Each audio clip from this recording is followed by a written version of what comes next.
Hey, welcome back to the Full Circle Network. I'm your host, Marcus Melendez, managing editor of FullCircleCinema.com. Today we'll be reviewing Stargirl Episode 5, and today I'm joined by Ernesto Valenzuela. Hey! Good stuff there. Also, Jacob Campbell. Hey, what's up, everybody? I'm Jacob, and I'm the lead news writer over at Full Circle. It says in the picture, I think, that you're lead news writer, okay? But you know what? Yeah, I just wanna- I didn't think I needed to information. say my position. I didn't think I Maybe needed to not say all it. of our information. listeners are literate, so it's kind of All right, presumptuous of you Okay. to assume. So, I'm a yeah, critic. I'm a critic. I know this is late. That's true. You're the only critic here, actually. So you're the only qualified. Yeah, we don't really know what we're doing. All right. So we're gonna be talking about spoilers for the episode. So unless you already watched it, I would say pause. Go watch it. It's pretty good. Just to start off, I'll get some general consensus here. What do you think of the episode, Ernie? I thought it was all right. I mean, it wasn't as good as the previous episodes. I think this is the first so-so episode of the season. But overall, it was fine. It was fine. I feel like I'll probably be agreeing with you a lot here. Let's see what Jacob thinks. I definitely agree with you guys. This was one of the weaker episodes thus far, especially after last week's episode. Wildcat was awesome, and so kind of coming into this, I had higher expectations for them introducing Hourman and Dr. Mid-Nite, the new iterations. So it was a little bit weaker in that respect. It still had some really enjoyable moments that I'm excited to talk about, but I was looking for a little bit more this week. So yeah, it's another origin episode, but this time we're focusing on Hourman and Dr. Mid-Nite. So it's two characters kind of getting a 50-50 split here. But obviously, and just from the opening, this is really focused on Hourman. And just off the bat, I would say compared to Wildcat, I think this is like half the quality of that. I think it's fine, but I don't think it really comes close to how good Wildcat was. But yeah, so let's dive into the opening here. So we finally get Rex Tyler. He's not in a suit, but we see what happens to him and his wife. And Solomon Grundy pops up. It was fine. I thought it was a good flashback I think that's first flashback since the opening, right? Since the very first episode. Yeah. And it also gives a reason to how Pat got those files about the JSA and the ISA and everything, right? You see at the beginning, he had that stuff addressed to Pat, so answer some big questions. Moments in that. Mm-hmm. So it's quite good. Off the opening, I did like it, and then we went in. Then from there, I believe we go straight into his son, Rick Tyler, if I'm not mistaken.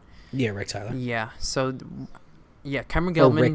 Rick Harris. Rick Harris. His uncle adopted him. I don't care. So I'm gonna say Rick Tyler. I'm sure he did. Oh, okay. Because that added to like some of the drama of the episode.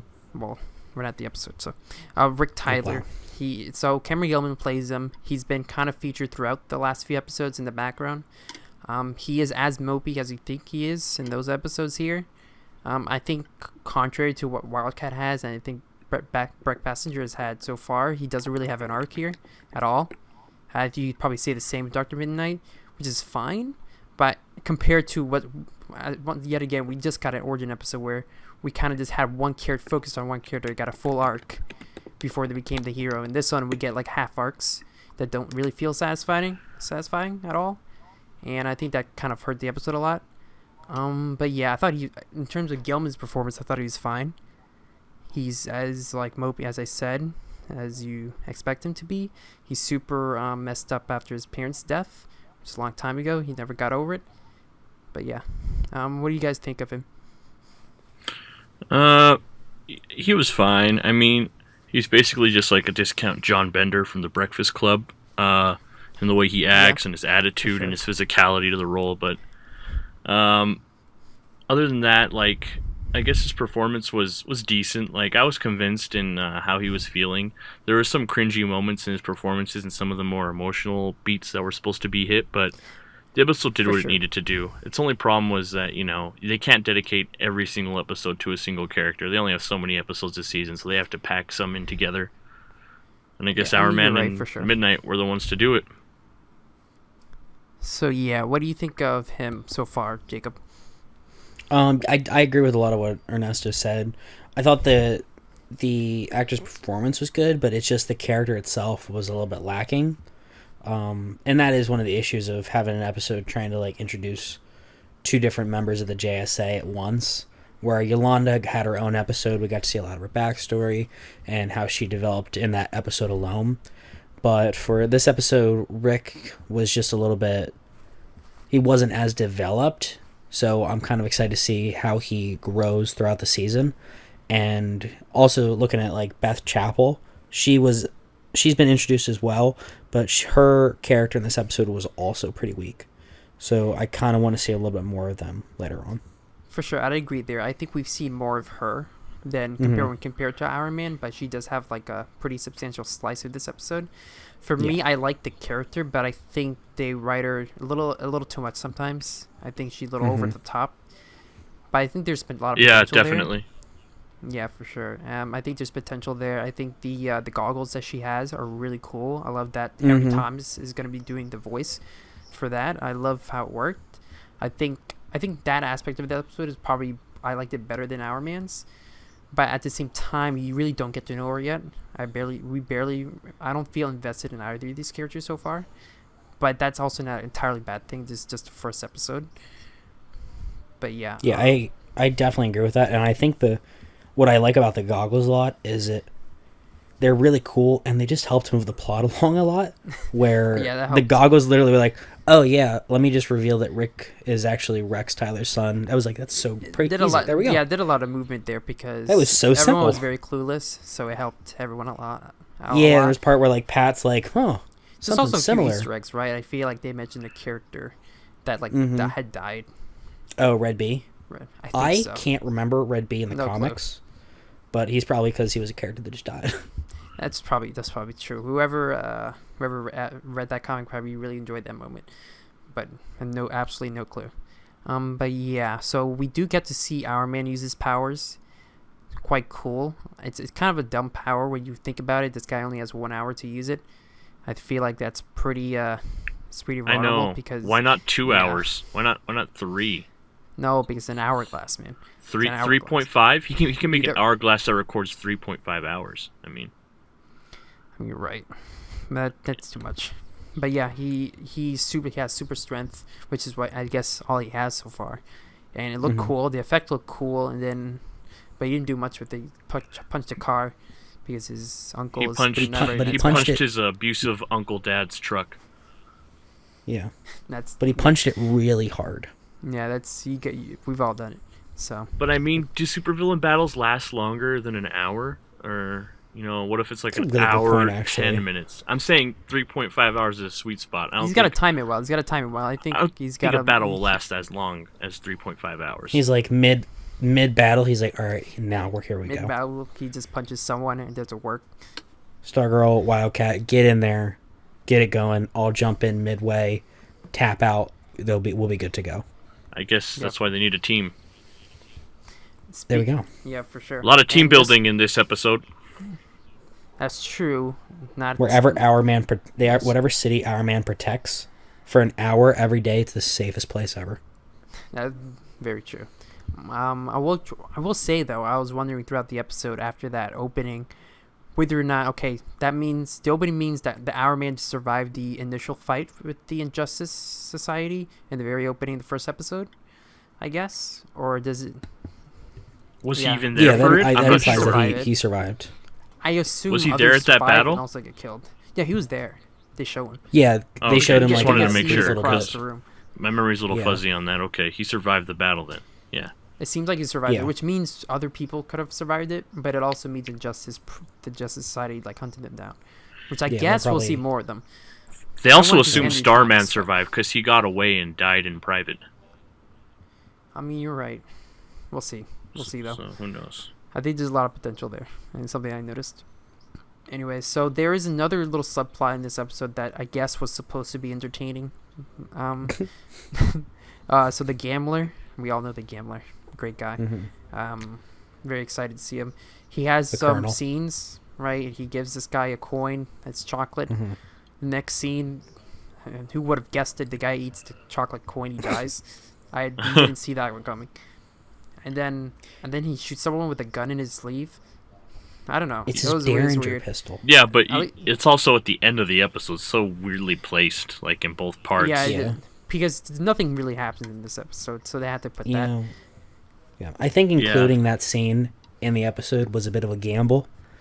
But Okay, they should have had Hourman and Dumb fight them. I don't understand why they didn't have at least some sort of interaction. I'm sure we'll get into It's it. because well, we're they getting gotta still- 'cause recruitment then if they- episodes. There's going to be recruitment Yeah, if- episodes, and they're going to see some action. Yeah. You're right.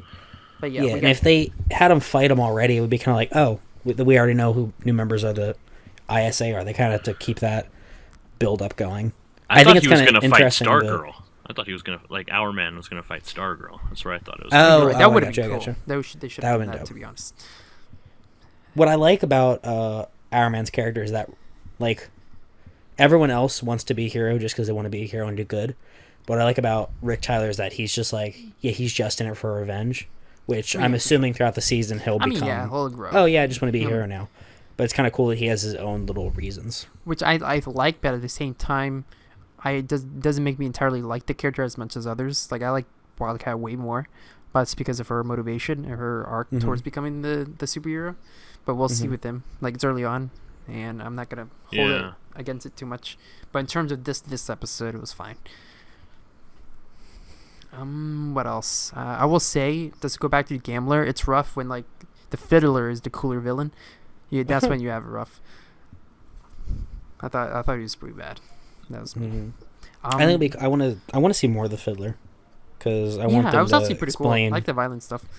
Yeah, I want them to explain that how the relation between her and I'm assuming it was going to be her husband in the original Fiddler, and then her son, and see if he becomes the new Fiddler. I want to see how all that works out, so that'll be cool. That's very cool. All right, so I think it's coming that time where we have to talk about something that Jake is very passionate about. I'm janitor. really excited about this.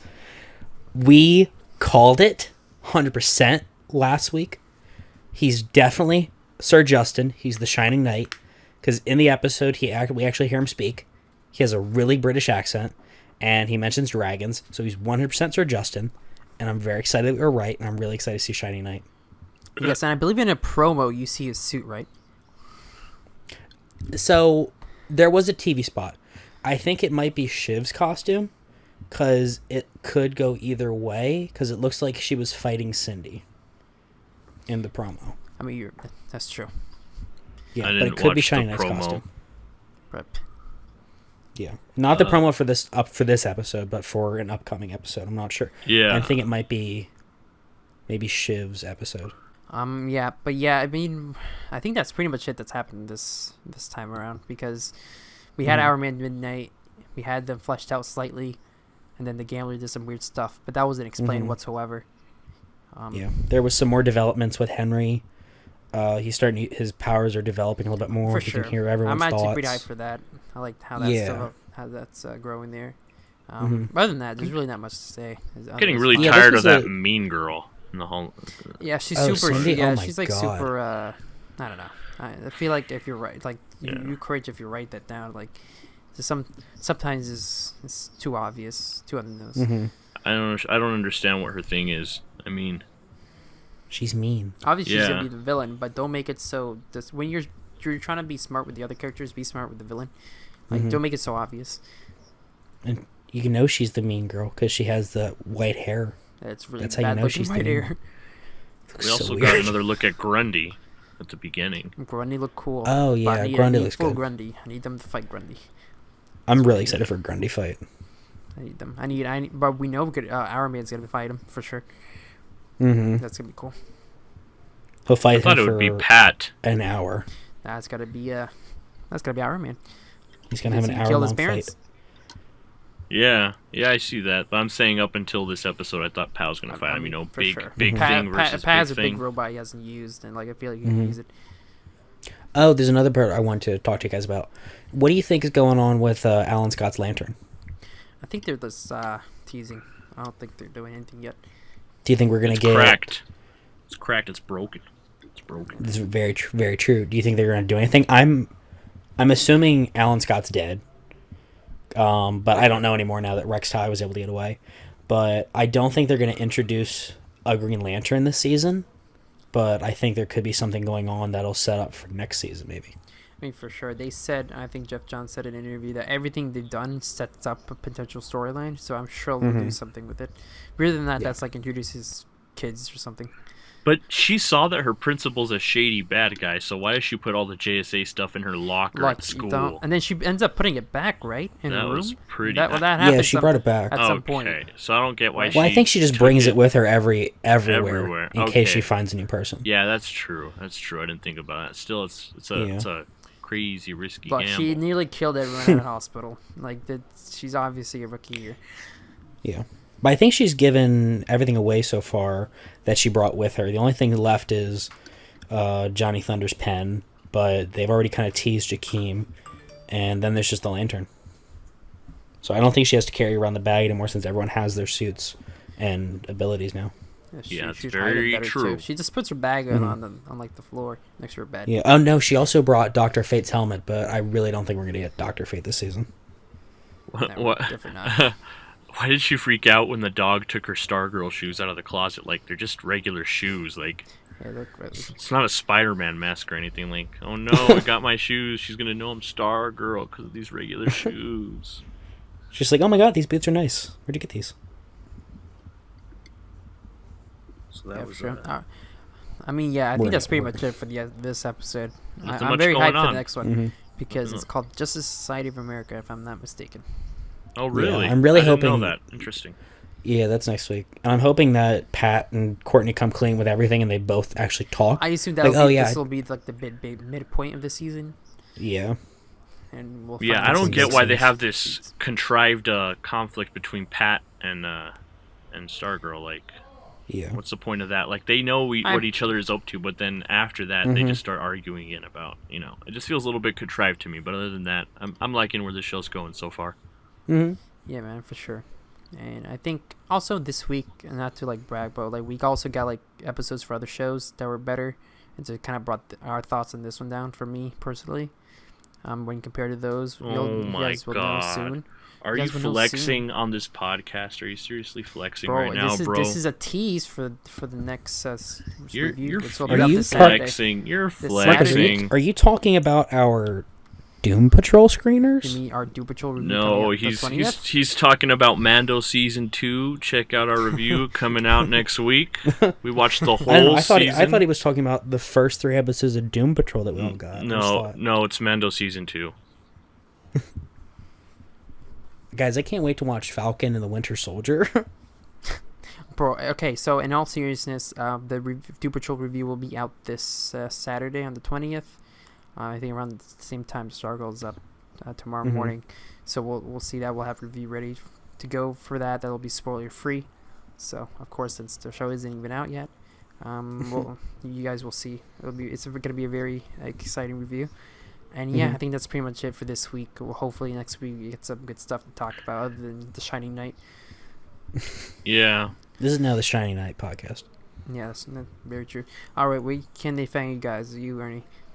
You can find me on Twitter at @thisis_Ernesto. It's my Twitter right there. All right. How about you, Jacob? Even though it's in the link, it's in the description. You can find me at JacobCamp13. Very good. You find me at BizGamer9 on Twitter, and then you follow the page, a Twitter page on Full Circle Cine, and go to the site. Please give us a few clicks to support us. A view here is nice, but if you go to the site, even if it's the homepage, that'll be great.